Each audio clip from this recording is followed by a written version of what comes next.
Bonjour mes beautés, je suis tellement contente de vous retrouver aujourd'hui. Je tiens tout d'abord à m'excuser pour mon absence. Ça fait des mois que je n'ai pas fait de vidéo sur cette chaîne et j'ai pu voir qu'on était de plus en plus nombreux. Je tiens vraiment à vous remercier pour tout ça.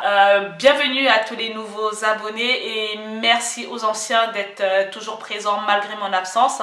Et surtout merci aussi pour tous vos messages de soutien.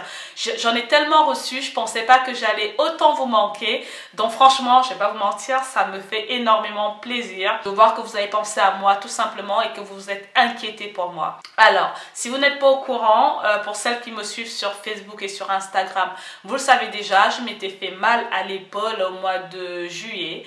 Donc du coup, voilà, j'ai une douleur qui ne s'arrête pas. Et voilà, qui me bousille complètement le moral et d'autres. Enfin, il y a aussi beaucoup de choses dans ma vie en ce moment, donc tout ça, ça joue énormément. J'avais pas le moral ni l'envie de faire des vidéos. Et puis aujourd'hui, je me suis dit, bah au fait, qu'est-ce que t'aimes? J'aime le sport, mais je peux plus faire de sport parce que j'ai mal à cette épaule, à part marcher. Je vais quand même au sport, je marche, voilà, parce qu'on m'a demandé de le faire. Hein, et je suis obligée d'avoir une activité physique, mais je peux plus faire de sport comme avant, donc je fais de la marche, voilà, c'est triste. Donc vraiment, le sport, c'était quelque chose qui me faisait beaucoup de bien au moral, je peux plus vraiment en faire. Et je me suis dit, au fait, j'aime bien discuter avec vous, j'aime bien partager avec vous et c'est quelque chose qui me fait vraiment beaucoup de bien. Autant faire quelque chose qu'on aime. Donc, surtout quand ça va pas, quand ça ne va pas, il faut sortir de ce cadre-là où on est complètement dans le noir, où tout est noir, où on voit les choses en noir. Il faut sortir de tout ça et il faut, voilà, il faut se relever et faire ce qu'on aime tout simplement. Et ça fait du bien au moral et c'est ce que je fais aujourd'hui. Et c'est aussi grâce à tous vos messages de soutien, je vous remercie vraiment. Je pensais pas que j'allais autant vous manquer, ça fait énormément de bien. Franchement, oui, merci pour tout cet amour. Donc aujourd'hui, je viens avec un petit sujet. Alors beaucoup m'ont demandé où en était le challenge. Comme vous avez pu le constater, je poste plus beaucoup de vidéos ni de photos de moi concernant les cheveux sur les réseaux sociaux, tout simplement parce qu'à cause de mon épaule, j'arrive pas à rester comme ça longtemps et à me coiffer, ça me fait énormément mal. Donc du coup, tout l'été, j'avais promis de rester avec des cheveux lâchés. Je n'ai pas pu respecter cela parce que cheveux lâchés veut dire beaucoup de soins. Et franchement, cet été, j'ai pas pris soin de mes cheveux. Ça, c'est Doris qui m'a fait cette coiffure et voilà, j'ai gardé et toutes mes coiffures ont été comme ça, histoire de laisser mon bras se reposer. Donc, j'ai vraiment pas pris soin de mes cheveux parce que c'est très compliqué pour moi. Et j'espère que tout ira mieux pour que je reprenne au fait ma routine capillaire. Alors, vous avez été nombreuses à m'envoyer des messages tout de même en me disant de parler de cheveux, même si je ne peux pas vous présenter des coiffures pour l'instant. Alors, la plupart des questions que j'ai pu avoir, c'est que beaucoup d'entre vous se sont plaints cet été d'avoir eu les cheveux secs et comment remédier à cela.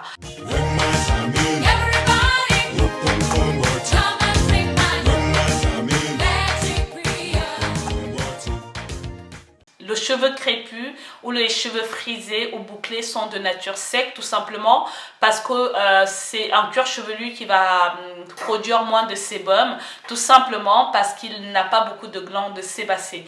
Donc au fait, quand on regarde, le problème ne vient pas forcément de la forme du cheveu, ça vient surtout que le cuir chevelu a moins de glandes sébacées que chez les cuirs chevelus de type européen. Je vous avais d'ailleurs donné un exemple en vous disant que vous prenez une copine à vous qui a des cheveux de type caucasien, vous vous lancez un défi de vous dire pendant une semaine on ne se lave pas les cheveux. Vous allez voir que sur le cuir chevelu de type caucasien, leurs cheveux vont devenir gras alors que vous avez les cheveux crépus ou frisés, vous ne vous lavez pourtant pas les cheveux, vous n'allez toujours pas avoir les cheveux gras. Donc ce qui explique qu'on produit moins de sébum que les personnes qui ont un cuir chevelu de type caucasien. Donc on a moins de glandes sébacées tout simplement. Donc le problème au fait n'est pas forcément le type de cheveux qu'on puisse avoir, le problème est le manque de glandes sébacées qui va produire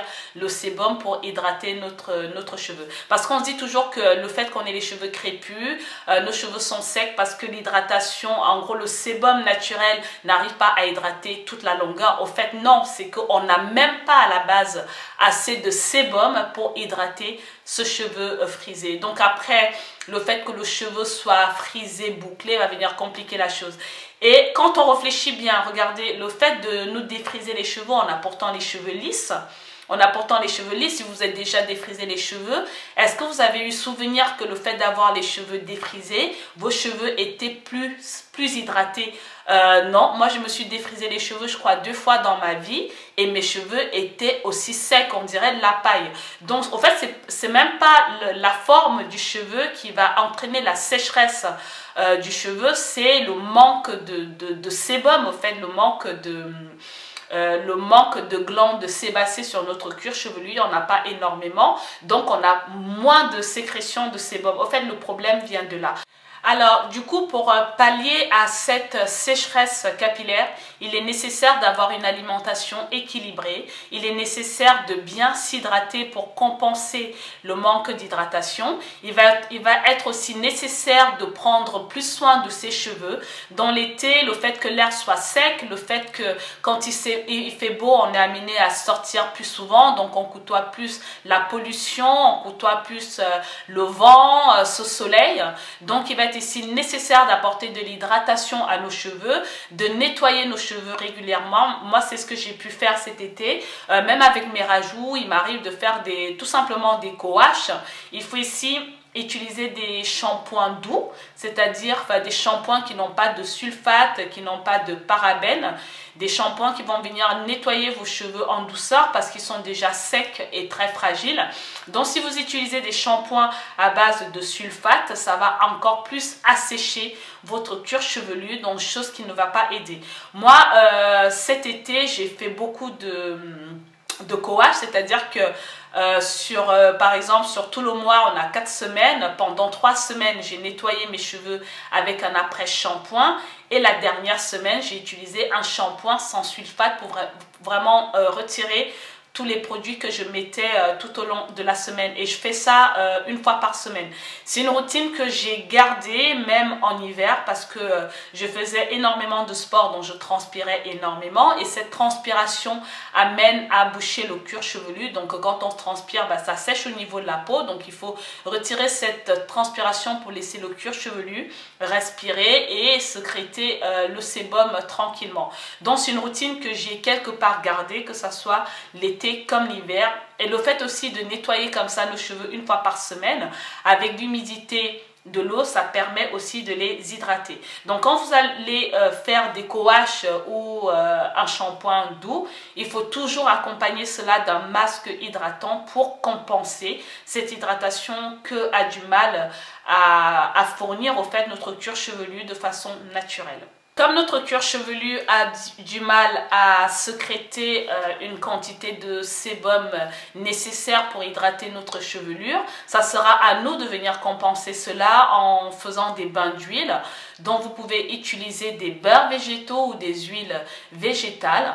Je vais vous citer quelques beurres qui sont très nourrissantes. Donc vous avez le beurre de karité, le beurre de mangue, le beurre de muru. Et ensuite, en huile végétale, vous avez l'huile d'avocat qui est très nourrissante pour le cuir chevelu, l'huile de sapote, l'huile de baobab, l'huile de noix de Brésil et l'huile de ricin. Donc les huiles et les beurres que je viens de vous présenter, vous pouvez aussi ajouter des huiles essentielles comme l'huile essentielle d'ylang-ylang et l'huile essentielle de géranium. Donc vous pouvez utiliser soit un mélange d'huile végétale ou un mélange de beurre végétal ou carrément mélanger l'huile et les beurres végétaux et rajouter 3 à 4 gouttes d'huile essentielle de votre choix. Le but ici est de venir nourrir le cuir chevelu, le stimuler pour qu'il puisse sécréter du sébum, le stimuler aussi pour qu'il puisse stimuler la circulation sanguine et cela va aider vos cheveux à pousser bien plus rapidement.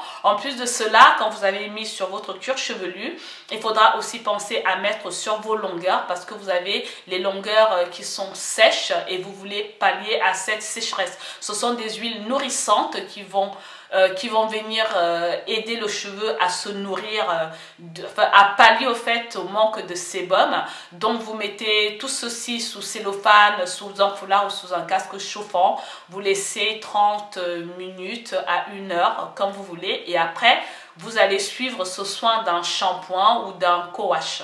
Un shampoing sans sulfate de préférence. Il y a aussi des actifs qui peuvent vous aider à lutter contre la sécheresse de vos cheveux, comme par exemple l'actif céramique, l'actif panthénol, le silicone végétal, l'onégua, la protéine de riz, la protéine de soie. Ce sont des actifs qui aident énormément à l'hydratation. Et à la maison aussi, si vous avez du miel à la maison, si vous avez du miel ou du gel d'aloe vera, vous pouvez aussi l'ajouter dans vos masques ou vos shampoings. Ça va aider à hydrater vos cheveux. Voilà mes beautés, donc j'espère avoir répondu à cette question de la sécheresse des cheveux. Il faut savoir que la sécheresse des cheveux crépus ne dépend pas que de la forme du cheveu.